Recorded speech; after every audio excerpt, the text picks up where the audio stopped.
The first section is entitled In the Beginning, and it starts with a slow explosion of colour. Colours from the visible spectrum, in the form of thousands of 10-sided polygons, emit from the centre of the screen.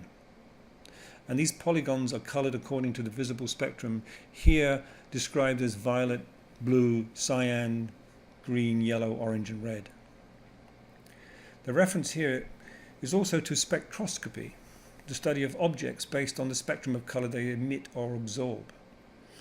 In life sciences, spectroscopy is used in a wide variety of analytical utilities.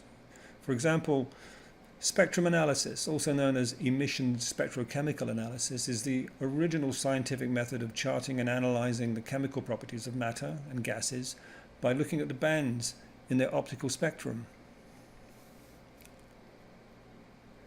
Gradually, the polygons gather at the front of the stage, splashing onto the screen, and they form an organised coalescence of colour, a rainbow of colour. This rainbow gives way to reveal a universe of mathematical equations tumbling in free fall. From this mathematical soup, there slowly forms the classical Maxwell equations. Maxwell's equations, the set of partial differential equations that, together with the Lorentz force law, form the foundation of classical electrodynamics, classical optics, and electrical circuits. These in turn underlie modern electrical and communications technologies.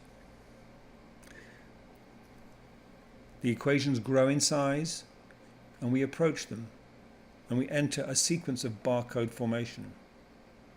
This barcode graphic has within it GTAC alphabetic abbreviations of genetic nucleotide molecules that, when joined together, make up the familiar structural units of RNA and DNA. This section of the film spotlights human genetic research, and we see moving horizontally a turning head, moving against its own background of DNA mapping animation interpretations and references to digital processing. The structure of this section of the film acts as a template for holding films and pictures, which are seen in a constantly moving parade horizontally on all 10 screens, in a constant reference to cardiological genetic research. The genetic fingerprint is the main feature, and it's expressed by using animated lines and blocks to simulate the intron and exon nucleic acid sequence divisions of a typical chromosome barcode map, represented here by coloured stripes and wider blocks of colour. The stripes are continually in motion, and this is inspired by the high-speed sequencing of genetic material that goes on in genetic engineering today. There's also a kinetic text reference that starts to form a section from the online morbid map, which is that collection of genes that we wish to silence as part of our gene therapy. At this time, we also see an image of human chromosomes showing the genes known to be responsible for several inherited conditions that cause arrhythmias.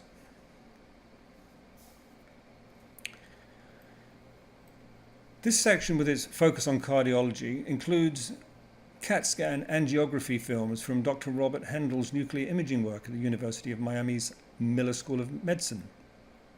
We see other references, such as a reference to the hemoglobin molecule, which is used to transport oxygen in the blood in red cells to tissue cells, where it's used directly. And there's a second kinetic text reference to the X and Y sex chromosomes. The cardiology references prepare us for the next sequence, the Heart of Miami, which begins with a high-resolution graphic map of Miami. This map slowly moves downwards to reveal the actual site of the Life Sciences Park at Miami University. It's animated to simulate the flow of night traffic through the Ventian Causeway, the main arterial highway into town. The 395 junction comes into full view, fills the entire stage, and then drops back dramatically to reveal this section of town just below the University of Medical campus, texture mapping a beating heart. This first heart is replaced by a heart with a night view of real traffic flowing through the streets like blood through a vein. And the space behind fills with blood cells drifting in a tree-veined landscape. This heart in turn receives a partner with a film of tides moving in and out, the undulating movement of the surf.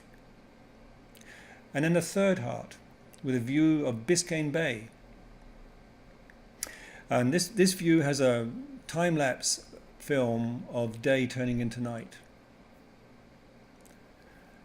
With each of the three hearts overlaid is an extract of lines from Dylan Thomas's poem, A Process in the Heart. The heart sequence transitions into a section bringing in the analogous relationship between the vascular tree of the body and the branching structure of trees, both as natural and as synthetic fractal-based simulations of branching tree structures. The sequence has an animated arterial line, a drawing line, moving gesturally through the space. And it takes us in transitions to tendril growth through a free celebration of grasses and wheat imagery, with gestural paint splashing across the screen in a creative burst of life.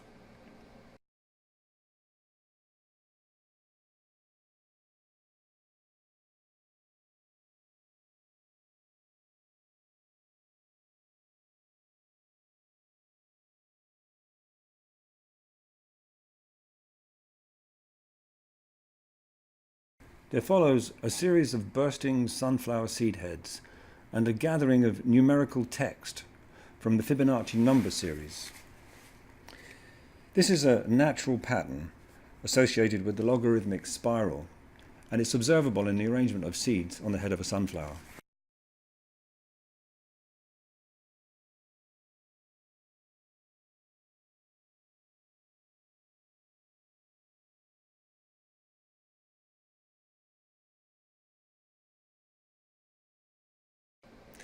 In this sequence, we also reference yeast.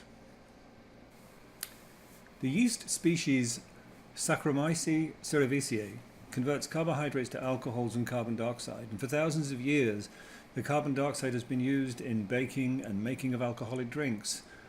It's also extremely important as a model organism in modern cell biology.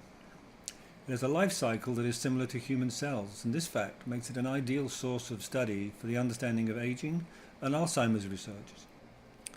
The close of this sequence has base pair genetic text references animating at different stages, with the last of these referencing the work done with yeast to develop the creation of a bacterial cell controlled by a chemically synthesized genome by the Venter Institute. The next sequence I call the marine sequence, and it's really an acknowledgement of the marine biology that's being undertaken, and it's inspired by Miami University's Rothenstein School of Marine and Atmospheric Sciences, one of the leading academic oceanographic and atmospheric research institutions in the world. The first part of the sequence brings back the genetic barcode as a transitional device to allow a free use of marine imagery, including a special reference to the green fluorescent protein GFP, a protein composed of 238 amino acid residues that exhibit bright green fluorescence when exposed to blue light. Although many other marine organisms have similar green fluorescent proteins, GFP traditionally refers to the protein first isolated from the jellyfish Aquiora victoria. And there are specific visual references to the protein aquiorin. A powerful use of GFP is to express the protein in small sets of specific cells.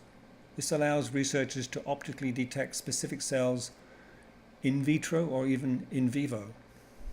For example, genetically combining several spectral variants of GFP is a useful trick for the analysis of brain circuitry, tracking of AMPA receptors on cell membranes, viral entry and an infection of individual influenza viruses and lentiviruses, etc.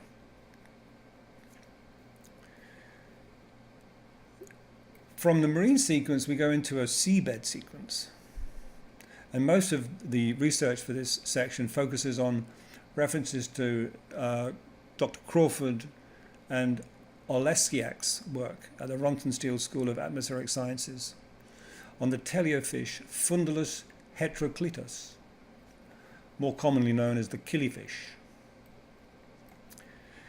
Because of its many experimental attributes and use in marine genomics to study individual variation and how this variation varies due to the environment and across different populations, it's a particularly useful specimen. And we took the chance to develop a 3D model that we were able to generate into schools of fish and into individual fish and populate an entire aquarium of these fish. Diatoms are responsible for about 20% of the oxygen in the atmosphere and 50% of the food in the oceans. The marine diatoms are microscopic algae enclosed between two valves of hydrated amorphous silica. And these intricate structures, called frustules, show quite symmetric patterns of micrometric and nanometric pores. Their strong similarity with man-made materials such as synthetic zeolites or porous silicon and alumina suggest exploiting the physical properties of the frustules in nanotech applications. Diatoms and their exquisite shells and genetic algorithms are attracting the attention of nanotechnologists who hope that diatoms will teach them how to make minute structures currently beyond the capabilities of material scientists. And now these nanotechnologists, together with ecologists interested in the global carbon cycle, in which diatoms play a central role, have a genomic blueprint to help them in their studies. The conclusion of this section is an algae bloom, which leads us back to the beginning of the film.